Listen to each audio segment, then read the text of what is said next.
post-retirement engagement, right? So my analysis is that people go for post-retirement engagement because maybe they have in their day job, they are very occupied. So we don't know how much of time commitment is required for getting onto a board. So could you please, throw some light on your experiences on how you are able to Uh, manage your, yeah, work-life balance with this? I will definitely like to answer this question. It's a very relevant question from a women perspective. In the sense, I said independent directors is not just a tokenism job. It involves a lot of responsibility. And I just say because even in our institute, when you have independent directors program, I present and I say you should be ready with your time before the board meeting come, because all the documents will come at a very short notice. And somebody is asked what should be the size of a typical board meeting pre-read. It could run into 50s to hundreds or 200 depending on what are the agenda placed in that particular board meeting.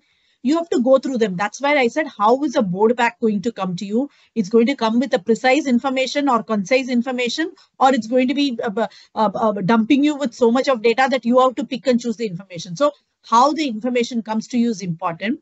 Having said that, when the information comes, because the financial numbers are a short-term read, because it's a price-sensitive information, it will not be given to you well in advance. So you have a very short-term notice. You have to take time out and read.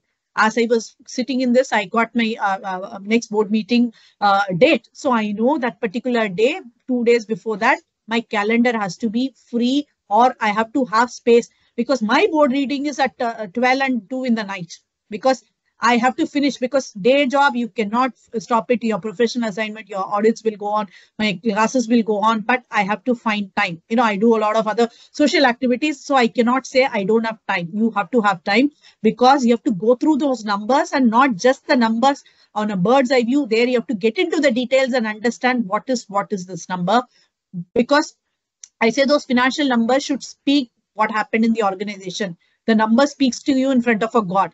If you know the knack of reading those numbers, what happened in the organization should be reflecting on the numbers. If the numbers are not reflecting what happened in the organization, you should be able to find out something is amiss. Like, if you look at the ratio analysis, if you look at the cash flow statement, your problem should be identified by you. Red flag should be identified by you. So you should have to have time.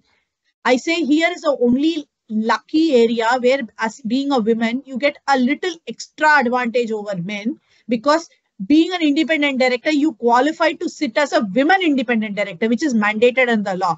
So we say it is a compliance to start with. At least there is a starting. In fact, finance minister mentioned as one of those women directors conclave, very clearly said, SEBI is also noting, government is also noting that the same kind of women are repeating in 7, 8 boards, whatever is the cap given. You don't see. And there are PSUs which are complaining we don't have adequate women force available to sit on the board. They are willing to pay the penalties and still don't have women on which is not the case. This country is flushed with women with talents as much as men. And men, please excuse me, the women come with little bit more, an intuition, a seventh sense of, understanding the situation they bring in. In fact, Kiran Bedi ma'am said in one thing, men come with certain traits and women come with certain traits. We don't have to ape, but women has to increase in the quotient where men are more, and men has to come to that EQ where women, they are less. So that's how we have to bridge. So being a woman, this is the only place you get an extra advantage over men, that you don't just qualify to be an independent director, but you qualify to be a women independent director also, to tick that checkbox. But my advice or my request to women is, don't go sit in a board just to tick the tick box, unless and until you have something to do in the table. Otherwise, it is not a trophy to be carrying home for the purpose of being there. So that is one thing. Second point is, when you bring a women into the firm, it is an all old boys club. You will find less women in the board for sure. But we have been working in the corporate organization. So for people like us who have been in the organization, working with men is something not different to us. From day one, we have been into that. Maybe sometimes your voice has to be little heard more than what would be heard from a man. But again, I said, in fact, this is not the sentence made by me. It is made by the finance minister, which I totally agree to that. Women have to have that extra effort to prove them in the table for the first time.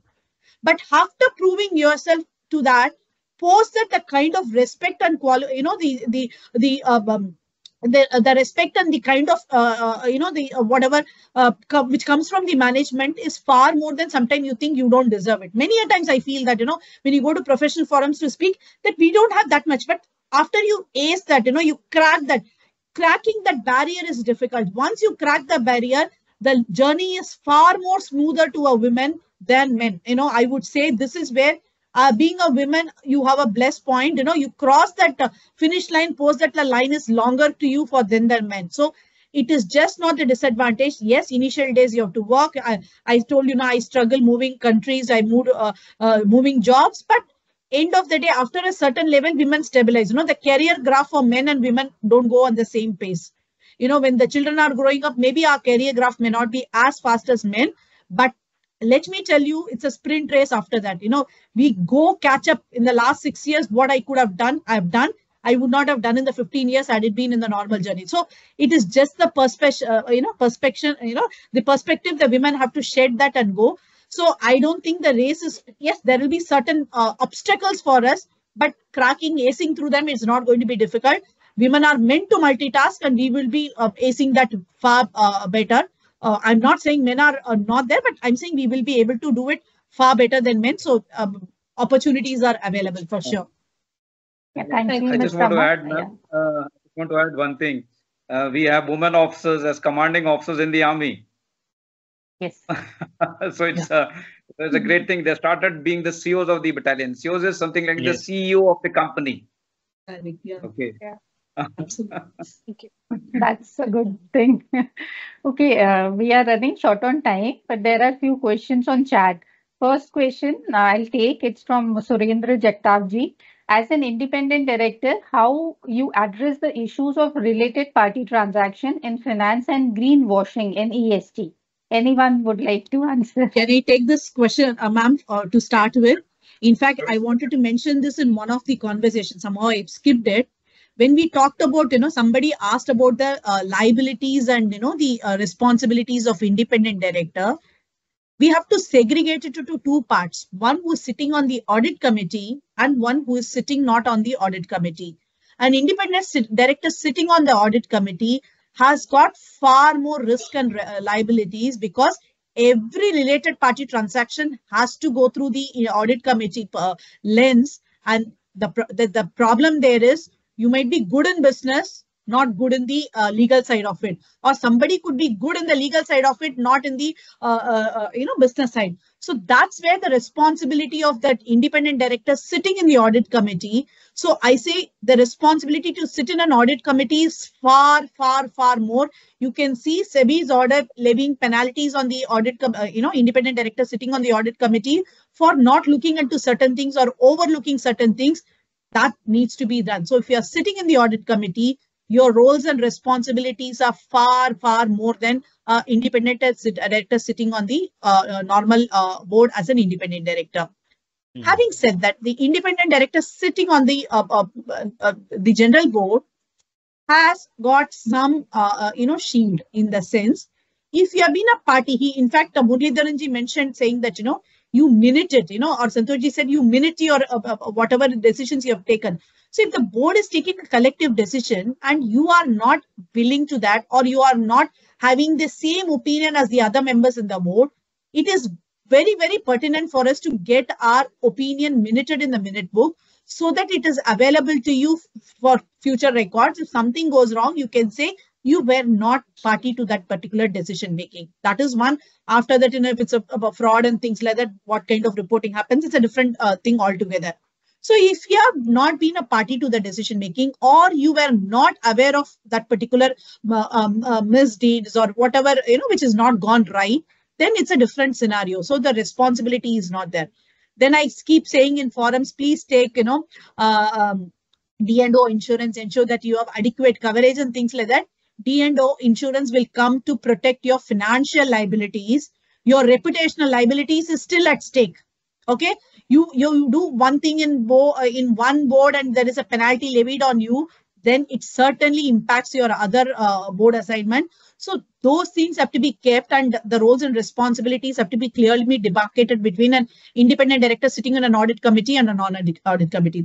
And related party transactions are something has to be seen at the microscopic level, because that's a huge responsibility. Talk to your internal auditor, talk to your statutory auditors, look at the CARO reports where the fund diversions are there, where there is a report under the auditor report which is called company audit report order. There are 21 clauses specified item by item, on funds taken, on liabilities, on the penalties and other late filing fees paid by the company, whether there have been a misappropriation of fund, whether the deposits have been not repaid, whether there has been an NPA, whether there are continuous losses. If you look at the 21 clauses in your CARO report, you are sorted for much. And talk to your statutory auditor, internal auditor, cost auditor, and secretarial auditor to understand their perspective, so that you have well equipped. And the responsibility of these audit committee directors is to come back and brief the general board, so that they have the full information on the discussion. Yeah. Thank you, Ms. Rama. We are short on time. There is one hand raised. Anjani, what is your question? Madam, one question remains. Yeah. Yes. Okay, sir. Jagtap, sir. Greenwashing. Yes. I request you to say. So this greenwashing is a talk of the town, and that's where, as an independent director, what board brings to you, whether it is really a green initiative or a greenwashing, you are able to add perspective to that. So that is why I started the qualification saying our ethics and independence, it all starts from there. And I say E and S cannot be taken